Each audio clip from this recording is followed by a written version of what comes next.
Okay, here we're looking for the greatest and least values for the domain of -1 to 3.5 for the equation. Let's put in here y equals x cubed minus 2x squared plus -3x plus 2.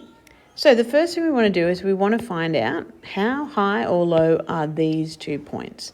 So we're going to sub them straight into here. So put our -1 in.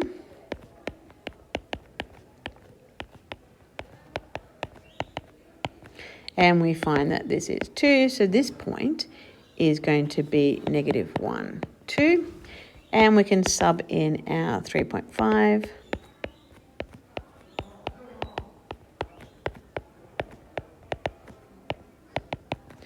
And we find that this value is, so we have 3.5 and 9.875. So we can see that the 3.5 is much higher than the -1 value, so that could be our greatest value. But we need to find where else the graph goes up and down, and this will be at our turning points.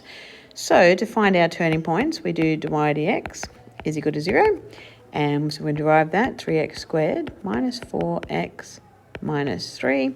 Now looking at this, we can see that this is not going to be easily factorised, so we would use our quadratic formula, so -b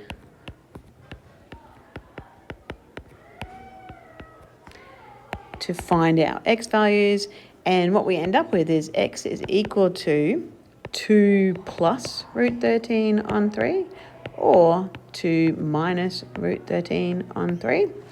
Now that's the x values, but we need to know how high up or how low down they go, so we need a y value. So we're going to substitute these back into the original equation. That's the important bit. We don't want to go back into the derivative, we want to go back into the original equation. So if we substitute 2 plus root 13 on 3 into x cubed, we end up with -4.065. And if we substitute 2 minus root 13 on 3 into the original equation of the x cubed minus 2x squared minus 3x plus 2, we end up with 2.8794-ish. So now we have a look at these values, see where we're the highest. So at -1, we're at 2. At 3.5, we're at 9.875. So this x value is 1.8685-ish.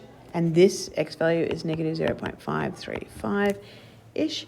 So we can see that we're down at -4 and only at 2.8. So if we were looking for our highest value, right, it's this one, which is an endpoint, so it's a global maximum. And if we're looking for our lowest value in this domain, it's this one here, which would be a local minimum. Now, how do you know that for sure? Well, you can just look at a graph. This is the graph of that function. And we can see that we had the value here and the value here. We went all the way up to 3.5, so we're up here, right? And then only back to -1, so around here. So yeah, we can see that that is our greatest and that is our lowest within that actual domain.